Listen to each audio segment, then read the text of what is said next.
Hey guys, how's everybody doing? Wow, we have some comments already.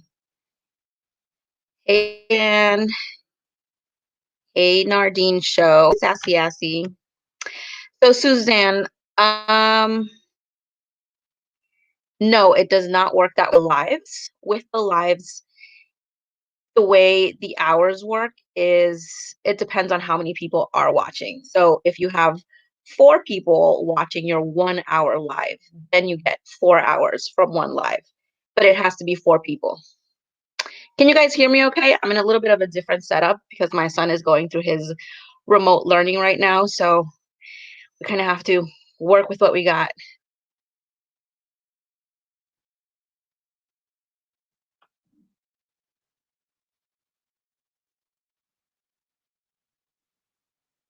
Hey.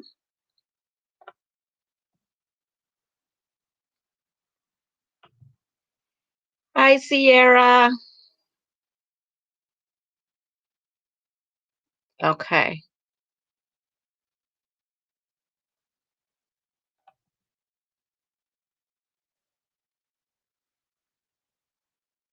Hi, guys.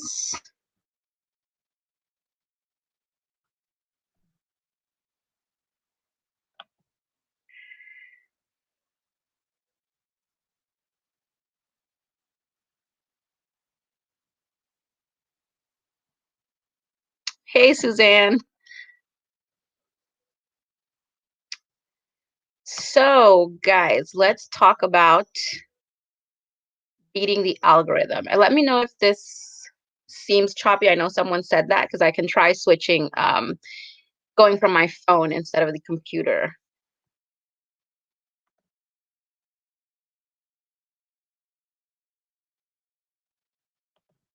Nice. Okay.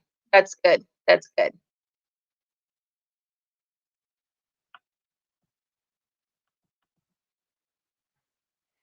Okay, so I wanted to do this live. I wanted to do this live to talk a little bit about the algorithm itself. I know that initially, when you're just starting out, it can get really difficult. But I was actually looking at my analytics the other day, and I noticed that I'm averaging about 1,100 views every 48 hours without any type of outside promotion. So it's just organic traffic that YouTube is basically sending my videos. Um, and so I just started really digging into how we went ahead and did this. Hey, how I was able to achieve that. And looking back, it all started with Facebook, which is kind of where a lot of you are right now. But I really did begin that way. I would make sure to promote my videos on Facebook. And now I'm at the point where I don't really have to do that anymore. I'm only really sharing on like the Let's YouTube group. That's the only place where I will post my video. And I'll usually only post it once and then kind of let YouTube take it from there. So I wanted to see if you guys had any questions about that or where you guys are in your YouTube journey when you promote your videos. How are your views going? Where exactly are you struggling to see if we can maybe get some help in? Thank you, Suzanne.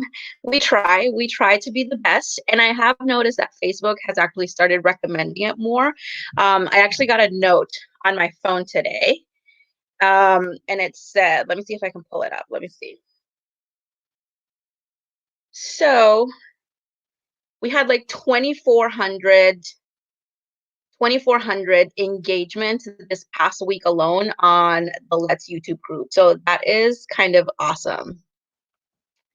Hey, Stephanie, I was just watching your video, your 8-month update. Your daughter is so, so cute.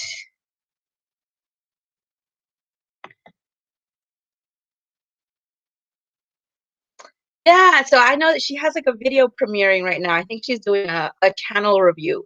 I'm gonna have to catch that one later though. Let's see, we have here, my strategy is to promote on Facebook, nice groups, and being careful not to ask for views. Yes, so that is something that I had to do as well. That is something that I had to do as well. You definitely want to be very careful not to come off as pushy, because I think that is what puts kind of people off from going to watch your videos. And it's a lot of times what people end up doing. Essentially, when you respond to somebody's comment with your link, it's kind of like begging for a view. So I never really liked that.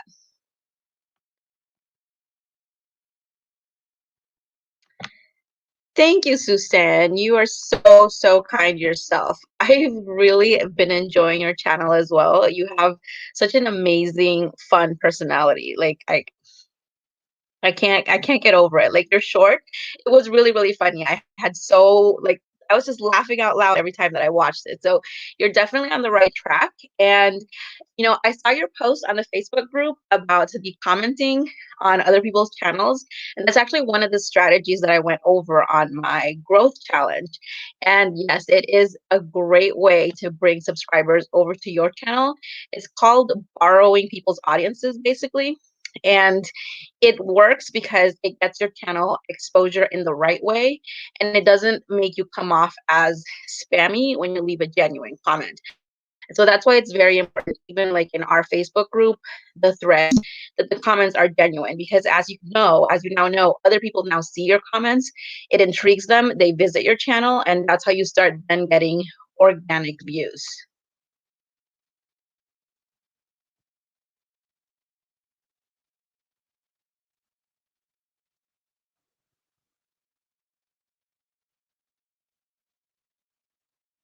Hey, Adrienne, how is it going?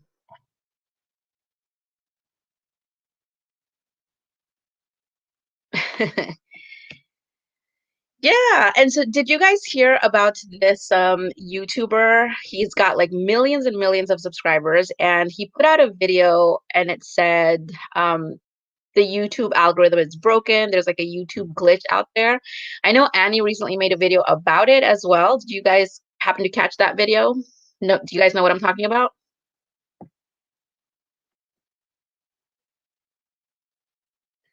8 a.m. Wow, yeah, it's like 10 a.m. where I am. But I've been up since 5. That is one of the perks of having a 6-month old. You get to wake up really, really early, even when you don't want to.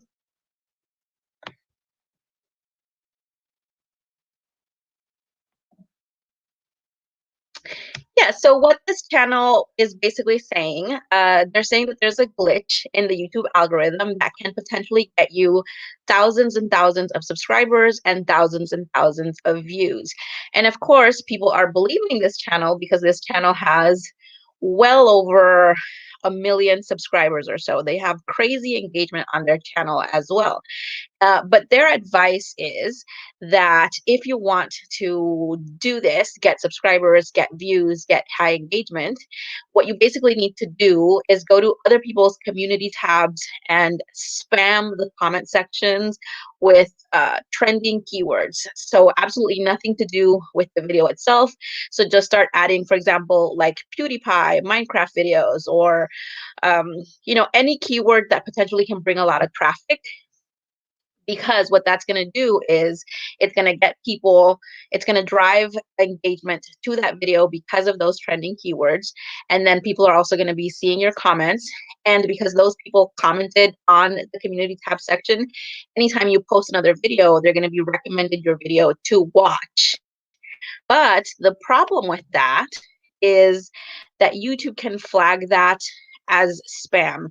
And then when you go to apply for monetization, hey Reggie, when you go apply for monetization, you can actually get denied. And the reason for denial will be misleading titles. So it's definitely not a strategy that I would advise anybody to take. I know that it has worked before in the past, and I still see some channels that do a lot of keyword stuffing. That's essentially what it's called, keyword stuffing, when you just put a bunch of random tags in your description or in people's comments.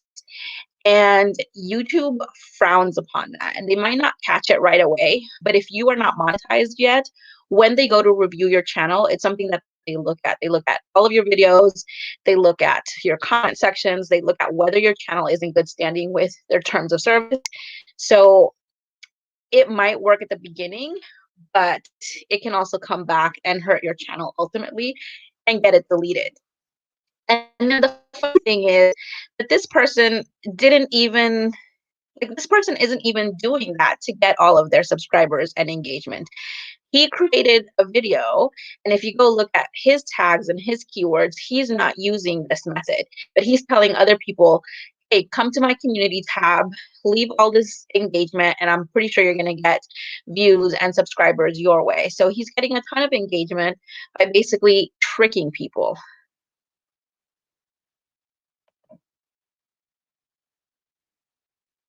Hey, Edna. Good night. Thank you for popping by.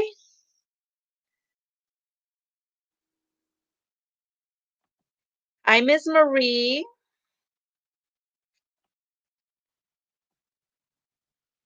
Yeah, so basically what he's saying is that I guess the glitch is in the community tab section. What they're saying is YouTube is not paying attention to people's community tabs, and that because people don't usually use the community tab and YouTube wants to push it out, anytime anybody posts anything on the community tab, it gets pushed out to a lot more people.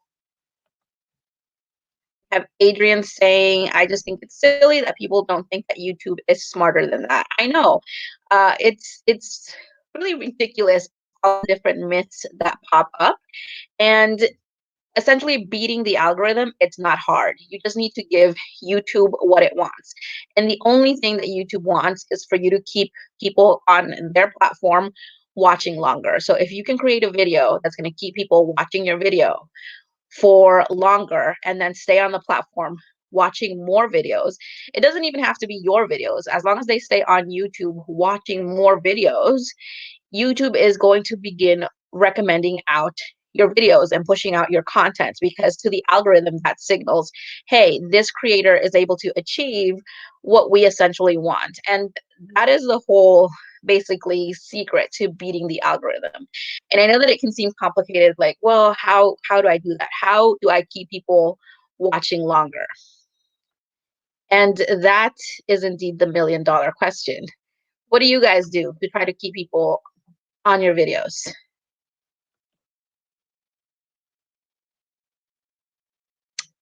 Hello.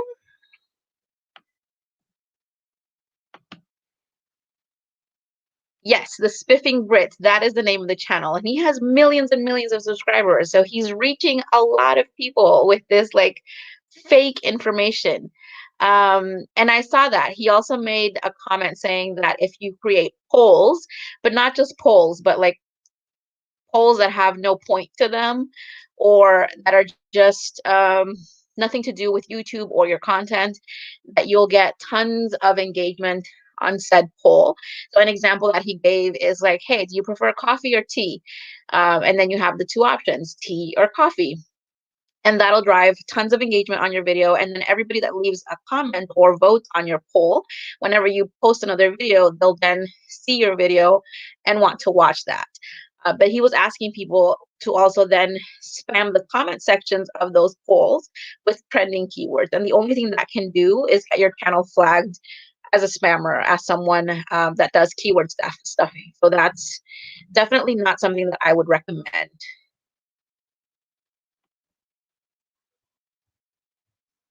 We have here, do you agree that hashtag shorts are going totally random?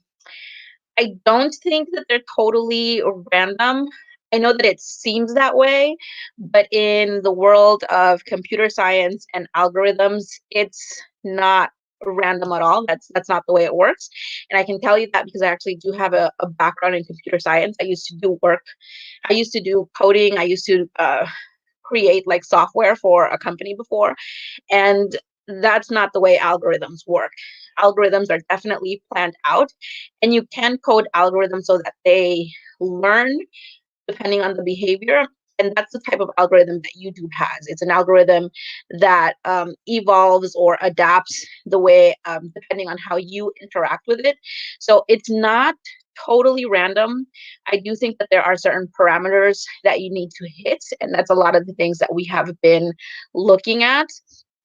I think the problem is we just haven't figured out like what those parameters are. So like in terms of regular videos, if you want to beat the algorithm, it's very, very simple. Your video needs to get a lot of views when you first post it. It needs to get a lot of engagement, be that in the form of likes, comments, or shares.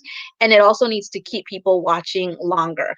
I have found that if you can get up to 45% retention rate on your video, YouTube will begin pushing out that video to a larger audience. So just think about that for your next video in terms of the length, and just ask yourself, well, if I'm making a 10-minute video, what would 45% of those 10 minutes be? And what can I do to keep people watching at least up until that point? Because 45% seems to be the sweet spot. I've seen it be like 37 to 45%, and then YouTube automatically begins pushing out that video. So Aim said that she started adding chapters so that they hopefully watch some of my video instead of none of the videos. Yes, chapters definitely do help for keeping people engaged, because then people go and they watch the sections that they are absolutely interested in, instead of getting bored and clicking off the video. You can just go through the timestamps, figure out, okay, this is what I'm really interested in. So it increases your retention essentially. We have Reggie saying, I'm 100% real and authentic and unscripted for my niche. I would agree on that. I would agree on that. And that's good. I cannot be unscripted. I have tried being unscripted, but what happens is I end up going off tangents because I start thinking of different topics and I start talking about those. And then my video just becomes super, super long. How do you feel about buying views, which is known to be commonly used by bigger YouTubers? I think it's a waste of money. I mean, if you're on YouTube and you're trying to get monetized to make money, but then you have to spend money to make people watch your videos, I think that's kind of the opposite of what you're trying to achieve. Um, and I don't know necessarily that bigger YouTubers are watching views. I think a lot of times what happens is you have programs like Tube Karma or Sprizzy is the other one that's called, that will reach out to bigger YouTubers because obviously they have a bigger platform. And these software companies are trying to target smaller creators that want to get views. And what these companies are doing is things that you can basically do yourself. So if you wanted to advertise your videos through Google Ads, which is something that YouTube allows, then you can do that yourself. And that's basically what Tube Karma and the other one, Sprizzy, I don't know what it's called. That's what they do. They basically just run Google Ads for your videos to get your videos in front of other people. And it might get you views, but it's not necessarily going to get you engagement.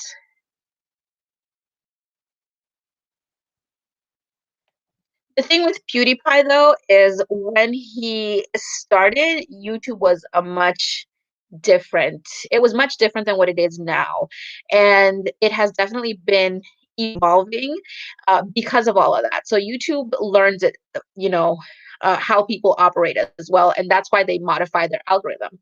They used to monetize people, or they used to measure how good a video was based on view count, and it's not that way anymore. So your video can have 1,000 views, but if your retention sucks, that video is not going to get promoted, because it just means that it's clickbait and people are clicking on the video because they think they're going to get something, but then they leave quickly.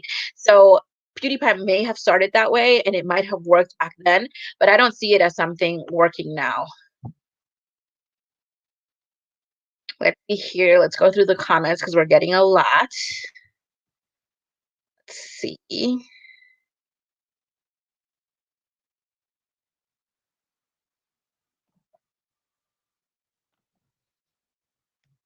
It's also the same for sub. For sub, your channel and videos will be buried by YouTube. Yes. And the reason that happens is because people then don't watch your videos. So I mean, YouTube will do its job. If somebody subs to your channel, YouTube will then show them another one of your videos. But then when they see it again, if it's content that they don't regularly want to watch, then they won't. And they won't click on the video, they won't watch it. And so the algorithm is designed to learn from that. And it's like, oh, okay, you don't want to watch this type of content. And they stop pushing it. So that's why those types of things just never work. We have Craig Jones Sr. here saying, never are you to pay anyone to watch your videos or for shout outs. And I definitely agree. And I know that the shout outs thing is something that does happen. I've seen a lot of bigger YouTubers like sell shout outs essentially, where smaller creators can pay them some money to get shouted out. I think that's a little bit different than buying the views. A shout out can get you more subscribers. I don't know how engaged those subscribers would be, because a lot of times, the subscribers that come over from that bigger channel, they might not be interested in your content. I mean, maybe if it's somebody from within your niche, but if it's somebody that's just big because they're big, that has absolutely nothing to do with the type of content that you produce, it's going to do absolutely nothing for your videos.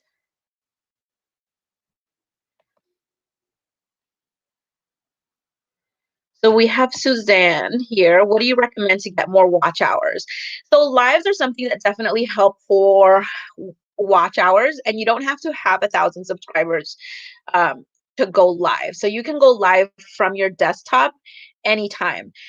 When you need 1,000 subscribers to go live from your phone, but you can go live from your desktop at any point.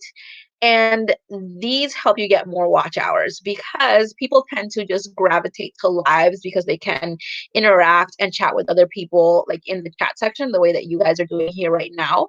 And every single person that is here, the longer that they are on the live, it's adding up your watch hours.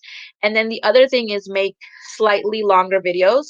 I don't recommend you going super long if you're just starting out. So let's say if you are very, very new, less than 500 subscribers, start by looking at what your average view duration per video is. You can find this information in your analytics. And let's say you're only averaging a minute or 2 minutes of average view duration, then try to make a video that's 5 minutes long and increase that. And set a goal for yourself, like, okay, I'm going to try to get to at least 3 minutes. Get people watching 3 minutes, and like do small increments, and don't start out making like, I'm gonna make a 10-minute video to try to get more watch hours, because what you need to do is get people interested in your content first so that they can then watch longer.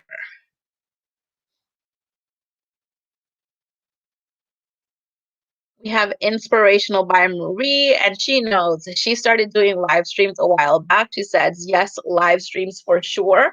Live streams, I think, are the one thing that probably help out the most.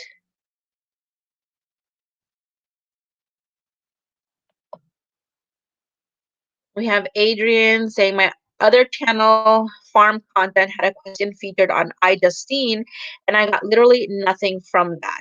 Exactly, because people that watch iJustine are not watching farm content. They're watching like tech videos or gaming, like equipment review, because those are the types of videos that she makes. I know that she also makes like travel videos. So those people, even if she had shouted you out, and you had received some of them, at the end of the day, they probably wouldn't watch your content, and then YouTube would just remove them. We have Dion's Kitchen saying hello. Hi, guys. Saw another question go by. Let me see if I can find it. Let's see here.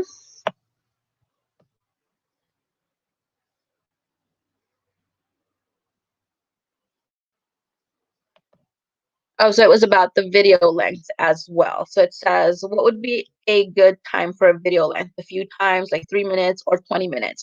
So that would depend on how much view duration you're currently averaging. So if you're only averaging a minute per video, then I suggest, well, try doing 5 to 6 minute videos. You definitely want to do them a little bit longer because for monetization, you can't monetize like really, really short videos initially. So do 5 to 6 minutes. And once your average view duration increases, then take that up to 8 to 10 minutes and do it that way. Or just go for the longer videos. Honestly, I did. I just started doing longer videos myself. We have Sailor Drew here saying, I never look into people who are in shoutouts. I only look into them if they're actually in the video. Yeah, I don't know. I mean, shoutouts are something, it's, I guess it is something that we can do. I know that I do shout outs on my channel, but I like to shout out people that I see regularly engaging with my content. And then that way, if it's something that somebody else might find appealing, they can go, they can look for the channel and they can find them. But I definitely would never charge anybody for a shout out. I think that's just a little bit ridiculous.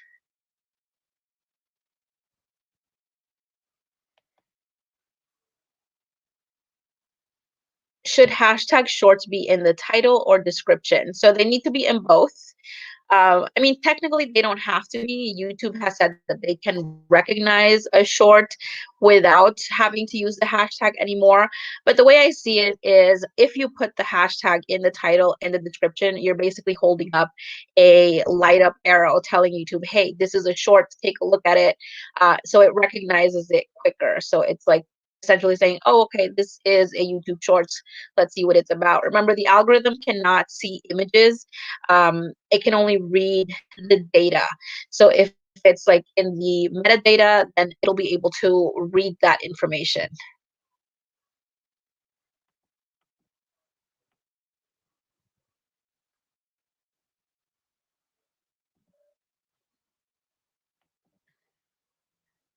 Well, Oprah, Oprah is a different story.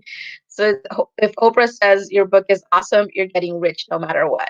But you know, for Oprah to say a book is awesome, like she doesn't do that just nilly willy. Like she reads the book, and she's been known to take that back. I saw once, I think it was a book called A Million Little Lies or something, that Oprah recommended it. The book got super famous.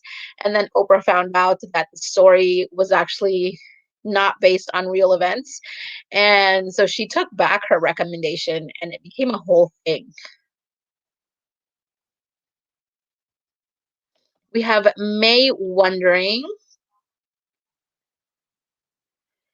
if you're doing a lot of shorts, how do you get the same audience to watch the longer videos? Do you think that's possible? It is if you're smart about it. So if your shorts are very, very close to your actual content and you have people subscribing because they like that content, then some of them can go watch your longer videos then. Others might not, but if you're just making like funny random shorts, then those people are not going to go watch your regular content if your regular content is not funny random videos. And then I also think you need to include a link to the description to your longer videos, telling people like, hey, if you want more of this, I have a link in the description which can take you to like the full length video. Just keep promoting them. We had Sassy Assy here, and she had a good point, so I want to bring that up. She says, I've been wondering if posting to the Facebook group can cause the algorithm to promote my channel to the wrong people and ultimately be hurting my channel. So it can if you are doing it wrong. And so that is why the engagement thread in our group is set up the way that it is, so that it's a new video, because this is exactly what I did to essentially beat the algorithm, or not beat it, but to get the algorithm to promote my videos. And it's because the first 48 hours of a video are the most critical. So your new video, when it comes out, YouTube is pushing that video out. It's the reason why your tags are ranking high in those first 48 hours. And we constantly see people saying, you know, I was ranking and all of a sudden all of my ranks are gone. I'm not ranking in any more tags. And that's because YouTube stopped pushing out the video.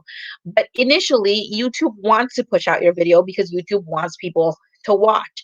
So what they'll do is they'll take this new video, they'll start pushing it out to a small pool of people. And depending on how they react, they're either gonna keep promoting that video out, or they're gonna start burying the video. So with YouTube groups, what I did, my strategy was I would share my video out on the day that it was uploaded, but that was the only day that I would share on Facebook groups. I would not go back the next day and share the same video if I didn't have a new video, or the third day. That was the only day that I would promote them, because what I wanted to do was I wanted to get people to watch that video as much as possible. And so that's why we have the rule: watch in full if it's 10 minutes, or watch up to 10 minutes, because that'll start signaling to the algorithm in those first 48 hours that, okay, something about this video is keeping people engaged. Let me show it to more people. And then it's also important to comment and to like, because it generates engagement, which is the other thing that the algorithm is looking for. So that was my strategy. I want people in the Facebook groups to go watch it in full, give it a like, give it a comment, so that YouTube would then promote it to other people that had similar viewing habits to that person. And so sometimes you do get people that don't necessarily want to watch that type of content. But at the end of the day, when you're reaching out a wider audience, you're casting a wider net. Essentially, someone is going to like your content. And because you got such a good boost initially, um, the video has a better chance of getting pushed out. And so it can hurt your channel if you're on the Facebook threads every single day promoting the same video, which is what happens with those watch hour threads or the watch hour Facebook groups. I have seen people in there that they'll get a video up to 1,000 views, 2,000 views, and it's because they're promoting that same video over and over and over again. But then if they just leave that video alone, it can't get views by itself. So it's definitely touch and go. You need to figure out a way to do so in the sense that it's going to get you high engagement initially, but it's not something that you have to rely on. Does that make sense? See here, we have a couple questions about shorts. Let me pull those up. Do the views from my shorts count towards the 4,000 public watch hours? Only if they watch them from your video section directly, from a search, like a search result, if it's posted on the homepage but not the short shelf, or if it was a suggested video. But let's say you got 1,000 views from the short shelf, none of those views would count towards your 4,000 public watch hours. How often should you post shorts? That's really up to you. It really is up to you. It depends on what your audience is, how your audience is responding to them. If you see that a lot of them, your regular audience is leaving, they don't necessarily like the shorts or not engaging with them, then I wouldn't post as many. I would try maybe like one or two a week, but definitely not more than that.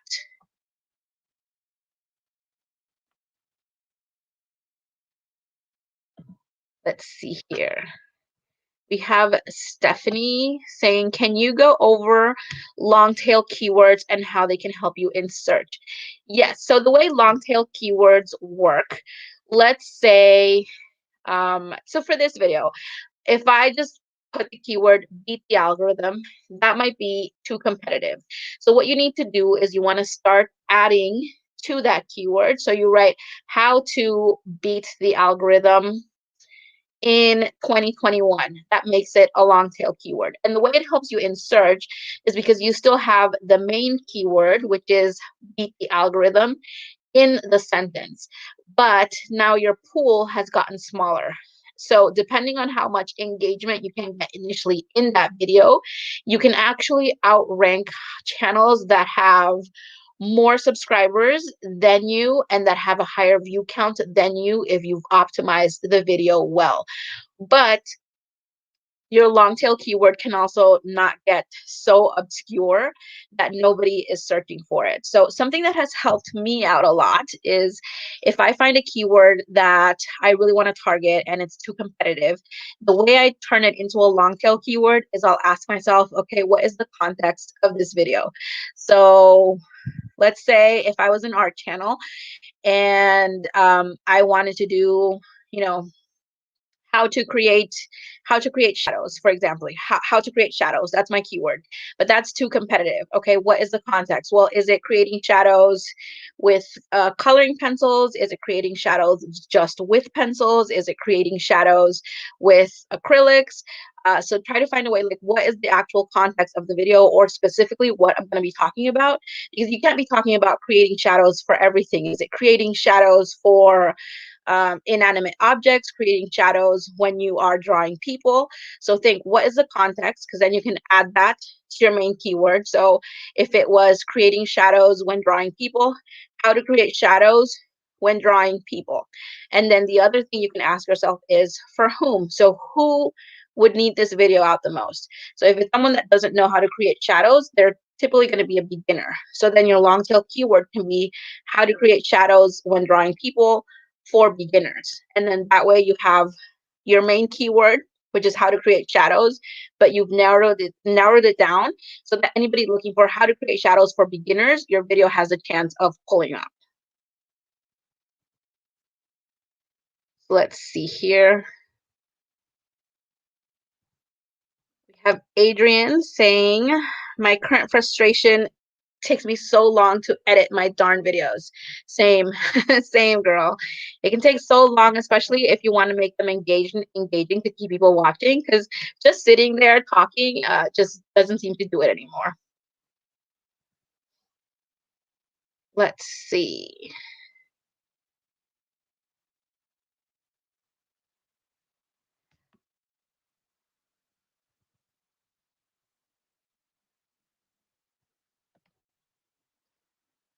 I don't think you should worry about that, Suzanne. So she's saying, I'm nervous to go live because I know my English is not the best.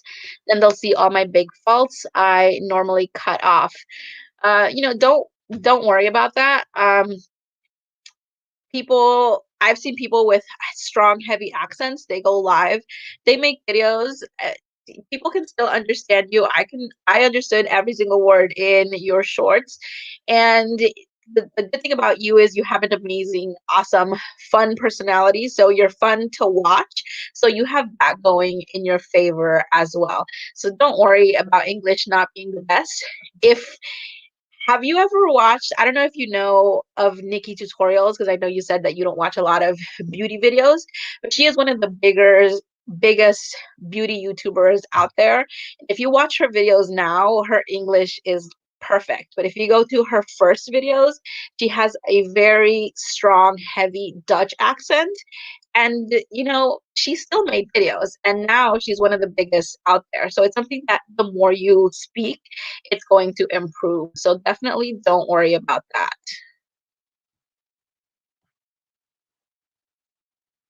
Power Director, I have never tried that. So what I use to edit, I use LumaFusion because I can use it on the iPad and I can use it on my phone if I want to do like edits on my phone. I don't like to edit on this computer because it just makes it really, really slow. I'm saving up for a better computer so that I can get a better editing software. But LumaFusion has been working well for me.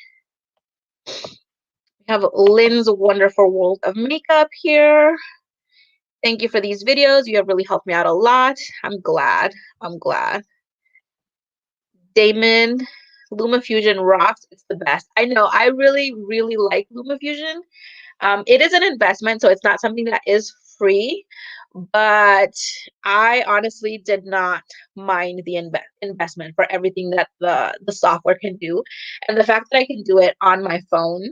A lot of the times the videos that you guys watch, I've edited on my phone because, especially with my baby daughter, if she gets fussy or something, or if I need to be with her, then I can just do it off of my phone, and it's pretty quickly that way. No, not LumaFusion, LumaFusion.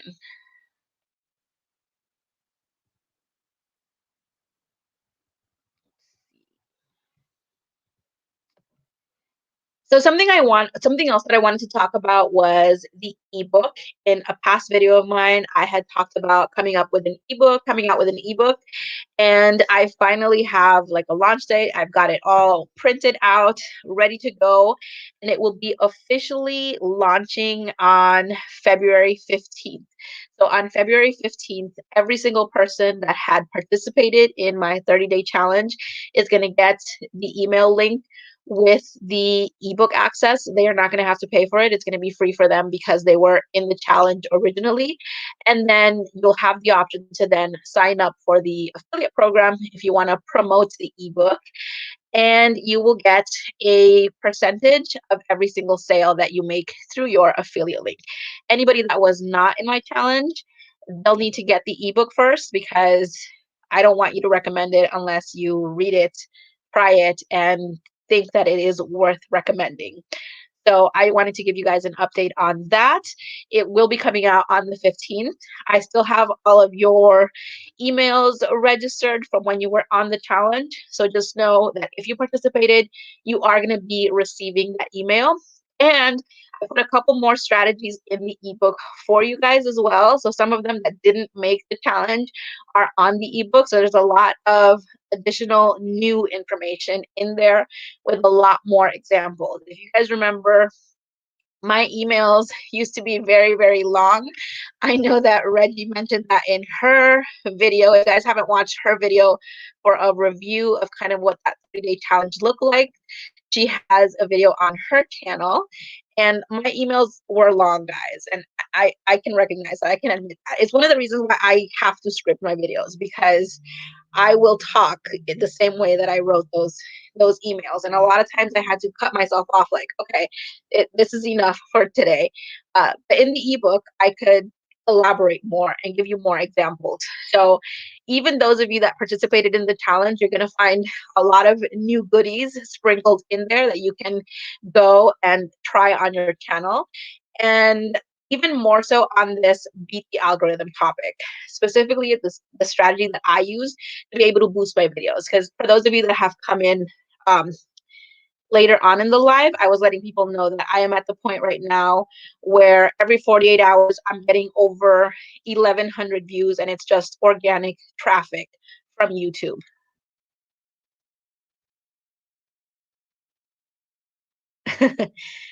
But Reggie's excited. Yeah, I know. She has been my biggest cheerleader. I love her.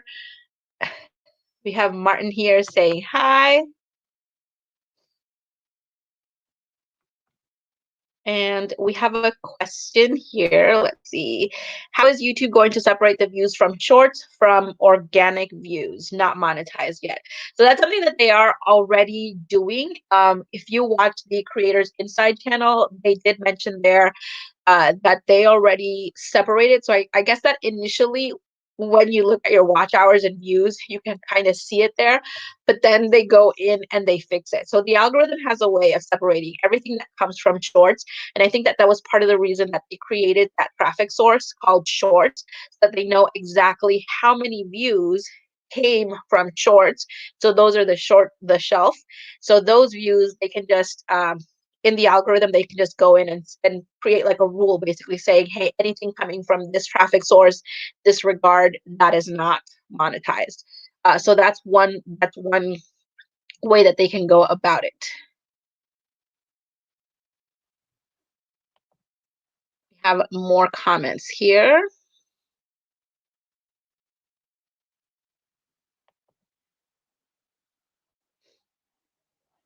We have Lynn's Wonderful World saying, I did not do the challenge, but I will definitely check out the ebook. I know a lot of your strategies work. Thank you. Yes. So every single strategy that I talk about or that I ever share is a strategy that I have tested myself on this channel. I will never, ever put out a strategy that I have not tested myself. I think the only one that I had not ever tested was the shorts one.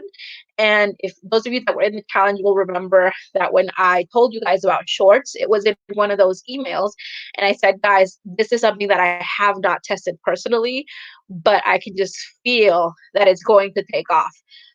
So like we really started playing with shorts when we were doing the challenge before it kind of took off on all the other Facebook groups. And that was the only strategy that I had not actually tested myself on my channel. And that's why I left it up to you guys, saying, hey, if you want to try it, definitely try it. I haven't tried it, but I think it's going to work. Oh, look at this. This is so cool. So we have Motive Day here saying, by Art Morbid, literally just found the channel last night and gained a few subscribers and views this morning using your strategies. Thanks. That is so good to hear. I love it when you guys let me know those things, because I know then that they do work. We have Nano's Narratives. Hey, how are you doing? What do you do on a live if you have only 200 subs and can't do a Q&A? Just get in there and talk about something, share and experience. Everybody can relate to something, you know. What do you typically talk about on your channel? So look at the type of content that you have and just share something. A struggle. Everybody can always relate to a struggle. Like, I'm sure everybody here can relate to having difficulty gaining subscribers or gaining watch hours. You can go on a live and talk about that, about how difficult it is to gain subscribers for your particular niche and other things that you can do. Adrian here has some good advice as well. She says it depends on your niche. So it really does. See, on her farm channel, she talks about her week. So it's definitely, you don't have to do a Q&A for a live. I don't think you need lives just for Q&A. You can definitely go in there just to talk about things, talk about struggles, talk about milestones that you've achieved and how you've achieved them, and then just engage with people in the chats. Ask them about their struggles and their achievements. How can I get your newsletter you sent on Facebook? I can use more of your strategies. So that newsletter is no longer going out. It was only for the challenge. So when people were signed up, they were receiving an email a day for 30 days. But because the challenge is over, those emails are not going out anymore. But the ebook is coming out on February 15th. So on that day, I will go ahead and post it on the Facebook group as well. For those of you that do not did not participate in the challenge and are not going to automatically receive the ebook, there will be a post on the Facebook group where you can then get the ebook. And then I'll also make a video about it, and it'll be on the community tab. So don't worry, you will hear about it.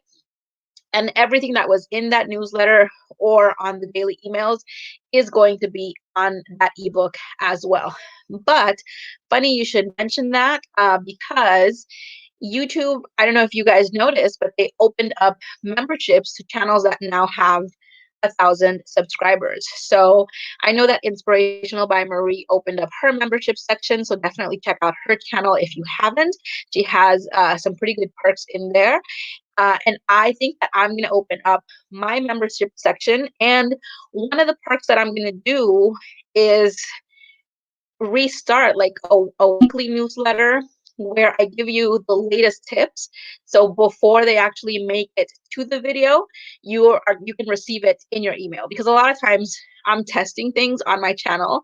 And then when I see that it works and I have the analytics, then I go in and I make the video so that I have all the proof. But one of these perks is going to be, oh, I'm just going to let you know ahead of time what I'm testing, how it's going, so that you can be receiving these. The other perks that I'm going to do is have like lives, a weekly lives where we do live training for YouTube. So we'll go very, very in depth to analytics, keyword research, long tail keywords, all of that good stuff. So I'm thinking that is going to be for my memberships, but we shall see. See what else. The chat is blowing up here, guys. Let's see.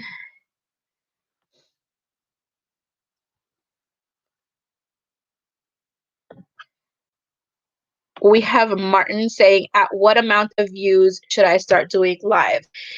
I don't think there is like a set amount. I think I've seen people do lives with no one in the chat and they're just there, talking, sharing things. I've seen lives where nothing is going on.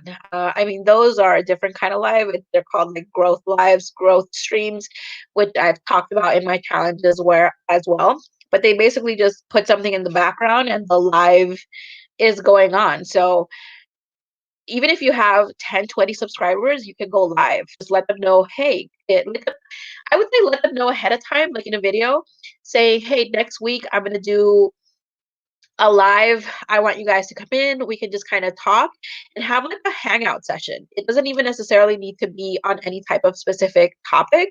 It can just be like, hey, let's all get to know each other. I want to get to know my subscribers. Come in, let's talk. Let's see what's going on with you guys. And people generally gravitate to lives for some reason, I guess because of the actual interaction.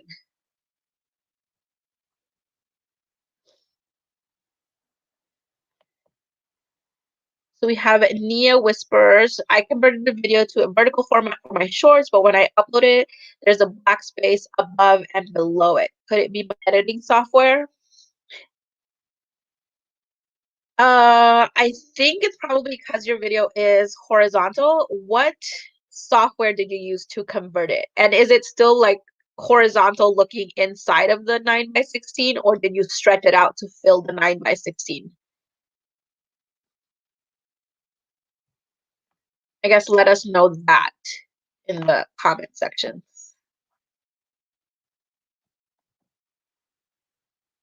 Lynn here, 220 subs. I was stuck at 193 forever. I know. Being stuck at a subscriber count is like the worst. The worst.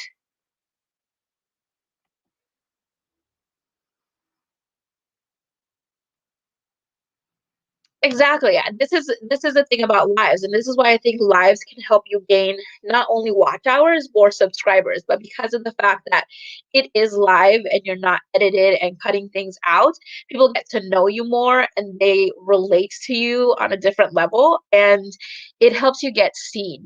I also think YouTube pushes out lives differently than it does regular videos, especially because of all of the engagement that starts going on with people chatting and sharing the like and liking, which if you guys haven't, definitely please like the live. It helps us out. We have a beauty here saying, I think I'm just scared that nobody is going to show up. That's definitely a fear that I think everybody has, but sometimes you just have to go for it. And believe me, one or two people are going to show up.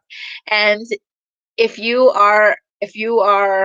if like that's something that worries you a lot, join our Facebook group. Let us know when you're going to go live, and I can pretty much guarantee someone from that group is going to show up to your live. They're going to go there and they're going to be there and watch.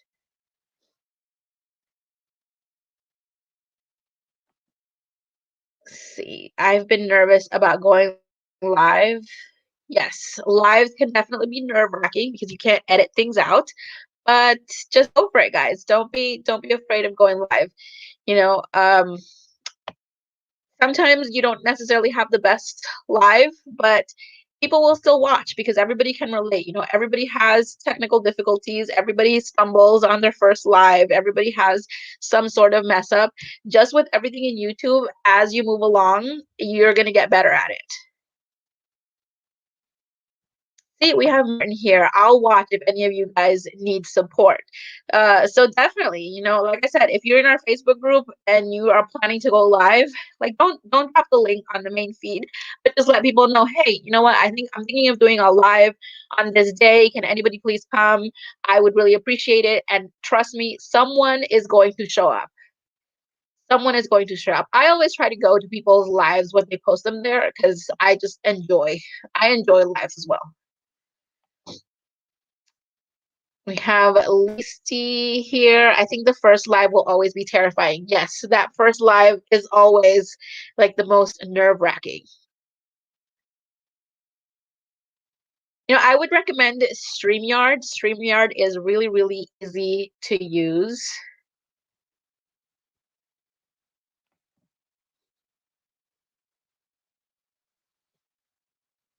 Many of us are confused about a live. Maybe a video talking all about live would be a good idea. You know what? It would be a good idea. We have Reggie here with her advice. She's like, I had a crazy, super glitchy live and gained 20 watch hours and 70 plus more views after I posted it. Yeah, definitely go for it. You know, you are going to have technical difficulties. That's going to be a given. It is going to be glitchy at times. The sound might cut off. You might have to end it early, but just go for it. Once it's done. And every single person that is in the chat when you go live is going to add to your hours. And then you never know, some of them might connect with your personality and then they'll go subscribe to your channel. So don't be afraid of lives. Just go for it. We have Sassy Assy saying, just do it. Exactly. Just do it. Rip the band-aid, go live. And you don't even have to wait for 1,000 subscribers anymore. Do it from your desktop. Just plan it out and go for it. What time would you say is best to do a live? You know what? I don't think there is a best time. There's people on YouTube every single hour of the day because of the different time zones. So I guess it depends on the audience that you want to reach. But someone is always going to be available. We have Ali asking, so do we have to post after doing the live? So you have the option of letting it stay public, so it can then stay public on your channel, or you can remove it, unlist it, or make it private. But if you do, then those watch hours are not going to count. So if you want the watch hours from the live to count, you have to leave it public on YouTube. Otherwise, you are going to lose those watch hours.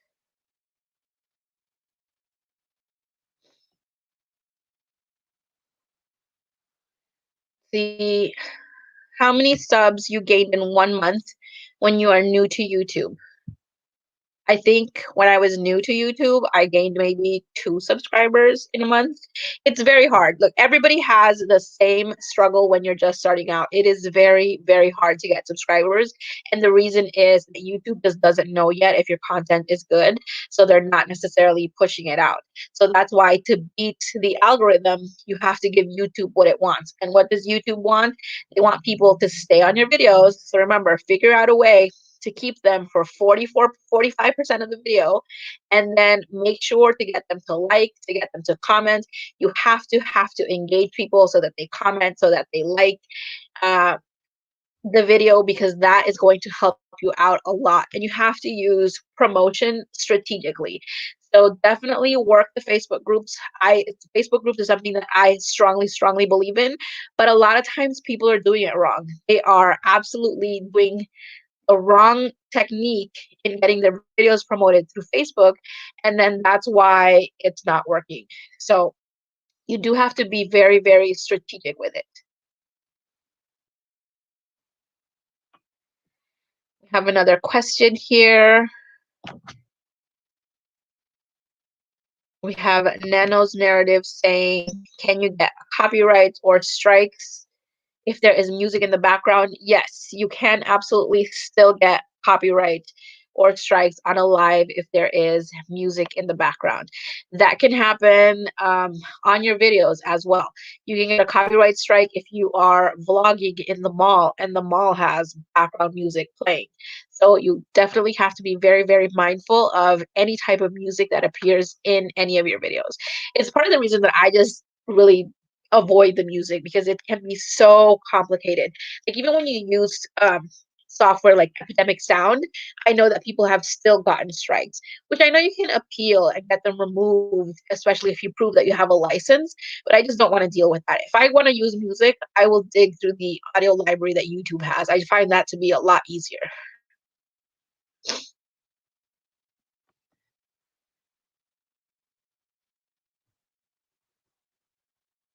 See, what are the chances of getting 4,000 watch hours time within the space of 12 months for a cooking channel? I think very, very good, especially with shorts now in the mixture. You can definitely get your watch hours. Well, no, not the watch hours from the shorts, but you can get the subscribers from shorts. And then for the watch hours, you can do a live cook with me and have people like follow along your recipe in real time and have them ask you questions. I mean, I don't know how doable that would be, but it's an idea.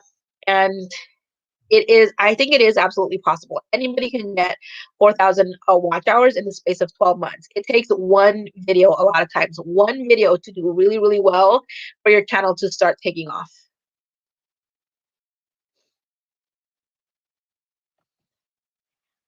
We have Karen here. Epidemic Sound is getting more and more strict. I mean, I wouldn't know. I don't use Epidemic Sound. I've had a lot of people telling me, hey, just get Epidemic Sound. They send me their affiliate link. I just don't want to mess with that. I'm like, I don't want to have to deal with copyright strikes. I'll just dig through the YouTube audio library.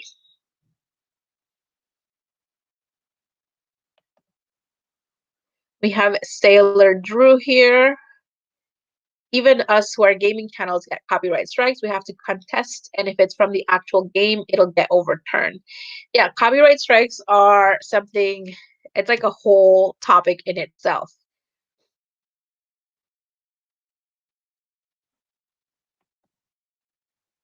Lynn's Wonderful World. She said, I need a better edit. I use InShot. I use my phone. I need something better, not computer savvy. So I've used one that is called VLLO on my phone before. It's free. It has no watermark, and it has a couple of nice features. It's not hard to use. It's very easy. So that's one that you can also consider. I know with InShot, they said that if you watch an ad, you can remove the watermark. But I find InShot to be pretty nice as well.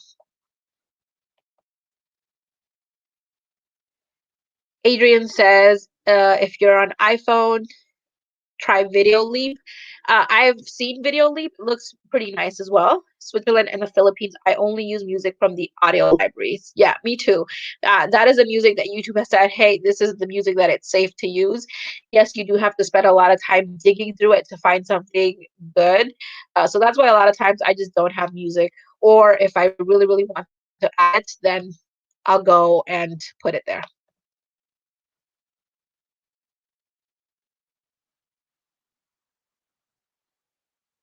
Sassy says, I've had a copyright strike. I had to contest because some automated thing said one of my gameplays with my face and commentary was the same as some guy's gameplay.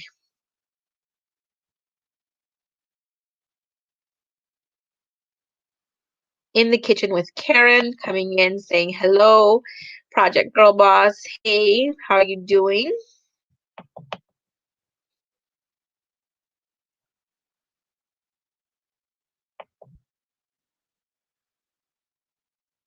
Cassie Boo Boo, what do you think about cooking blogs? Um, I I'll be honest with you, I don't really like cooking a lot, so I don't really read that many cooking blogs, but I think it's all a matter of finding your audience. People that really enjoy cooking and are all about cooking, I think they definitely enjoy blogs. I don't even really watch that many cooking videos.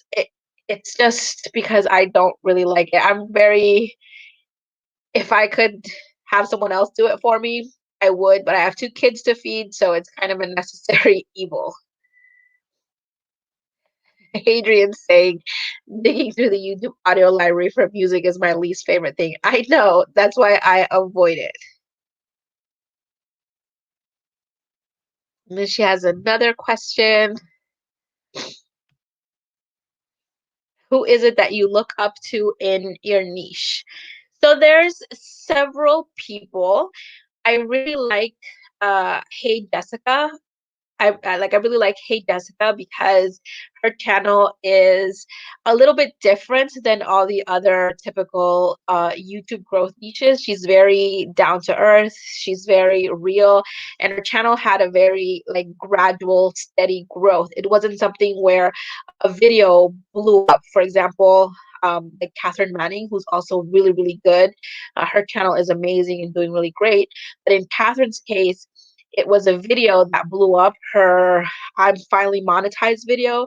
That video kinda took off, and it's where everything started rolling for her, whereas Hey Jessica, it was just something where she just gradually started getting better and more views and more subscribers, and now she just recently hit 100K, and, her videos are getting a lot more views as well. So, she's someone that I really look up to. Sunny Lenarduzzi is someone that I used to watch a lot as well.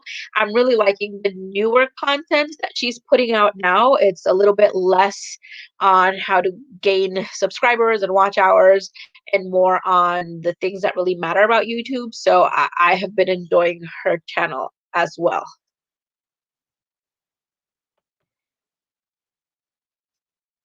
I love Hey Jessica. She's so cute and funny. She is, and she's actually going to appear on my channel soon.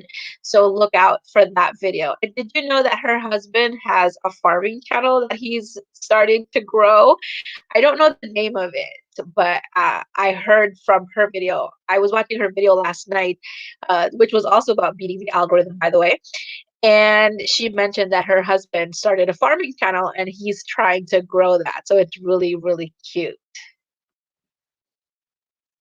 Switzerland in the Philippines says, "Oh, I don't know Jessica. I will search her channel." Yeah, it's called Hey Jessica, and she's really funny. She's from the South, so she has an accent.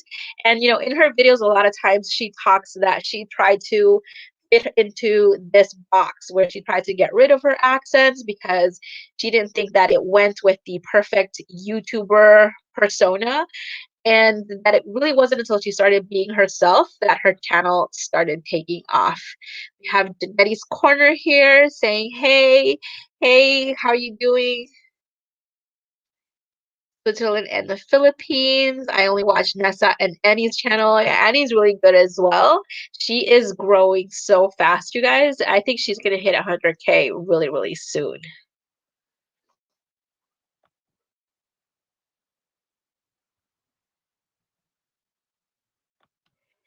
Same. So this was Hey Jessica, Lisi.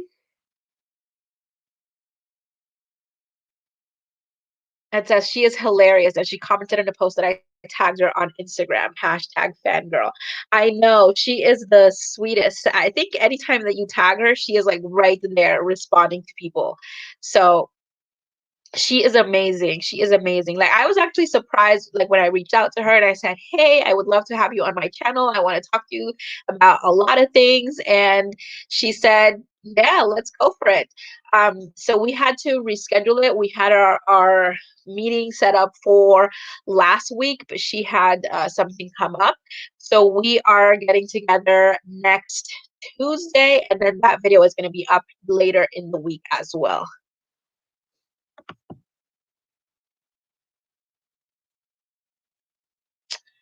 I think she's mentioned it on her Instagram. I'm gonna see if I can try to find it, because I can't remember it right now, but I know that she has mentioned the channel. You know what? I think on the video that she made yesterday, she mentioned the channel's name because she said that he caught like a one of the cows had given birth, and so she said, my husband, he filmed it, he got it, and then she said, I think she said the channel name and said that he's trying to grow it.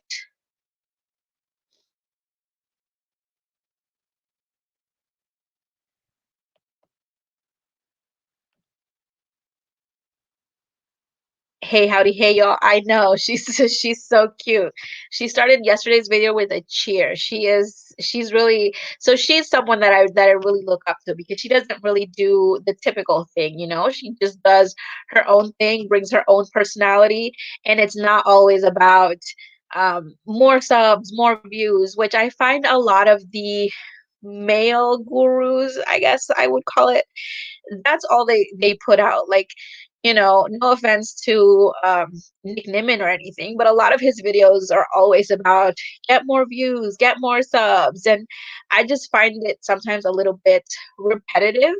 And that's something that I never want to do on my channel is like I don't want things to become repetitive where I'm putting out the same video every single time. I know that he does try to find like a different spin on it or put something updated in it. But that's one thing that I love about Jessica's channel is that she tries to mix up her content, but still in a way that is going to help your channel out a lot. Yes, I will definitely let you know, Adrian. I know that I have seen the channel around, so I will let you know. So let's see. I'll type it in.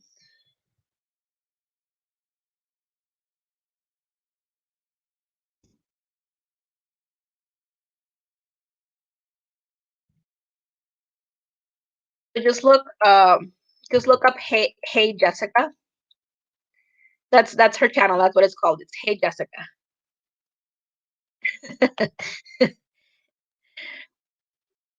So Adrian's like, I don't care if you talk about Nick, but I love me some Dean. No, I love Dean even too, that he does with the mobile. But see, even his is a little bit different. He's been talking about shorts. He mixes it up a little bit more. I just find that a lot of the biggest male gurus, they always revolve around the same topic a lot of the times, which I know why they do. It's because it works, it brings in the views, it brings in the clicks, and it's what their audience wants from them, right? Their audience is smaller YouTubers. They're trying to grow, they're trying to gain subscribers, they're trying to gain views. But I sometimes I want a palate cleanser sometimes.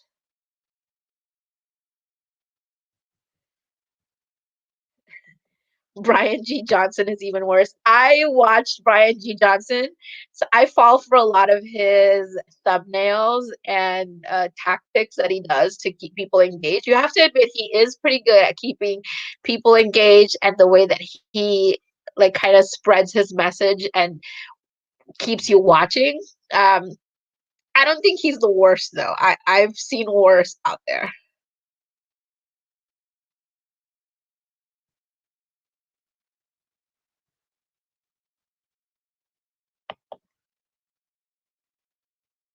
All right, guys. So we are gonna start cutting this short because I have to go feed my son. He's gonna come out for a break soon.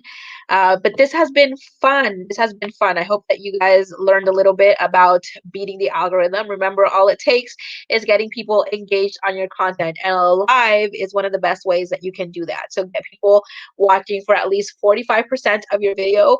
Don't worry about keeping people to the end. It's not about keeping people to the end. It's keeping people at least 45%. Yes, to the end would be ideal, but make your goal 45%. What can I do in those first 45% to keep people watching and making sure that they hit that like button or that they comment? What can I ask them so that they will leave a comment? And I guarantee you that YouTube is going to start pushing out your videos. And then you also need to use Facebook groups very, very strategically. I'm going to come out with a video on how to promote your videos properly and exactly where I promoted my videos in order to be able to get the traction that I have now, where I don't necessarily have to promote externally, that YouTube just kind of does it by itself. So look out for that video. And then remember the ebook. That one is coming. It is coming out. Susanna says she needs to go cook dinner. Susanna, I feel you. I have to go cook lunch. But sometimes we gotta do it. Definitely, Reggie, let's YouTube, you guys. We got this YouTube thing together. We're gonna do it. We're gonna get you all there. Have a good day, everybody. I really enjoyed talking to you guys, and I will see you on the next video. Oh, Janetti's Corner is asking one final question. She says, what do you mean Facebook groups? Where and which ones? So Janetti's Corner, go on Facebook and look up this one. Ask anybody here and they will tell you it's the best. And I'm not saying that because it's my group. So that is my group, but there are other groups on Facebook. Let me put it up on the screen here There are other groups on Facebook. So my Facebook group is called Let's YouTube, and we have a bunch of creators in there. You can share your videos, get engagement on them the right way. But there are other Facebook groups out there that can also help you out if you are struggling. So, but I will have a video on how to properly promote on Facebook. So definitely look us up. I think that our group is one of the best. It seems to be. Did you guys notice that Rob from TubeBuddy joined our group? Did anybody notice that? And he's been engaging in a lot of the posts. So I think he's watching our group, you guys. I think TubeBuddy is scouting our group. I don't know. I have a feeling. But anyway, I will talk to you guys soon. I'll see you around the group. I'll see you on Instagram, and I will see you on the next video. Okay? Take care, guys. Bye.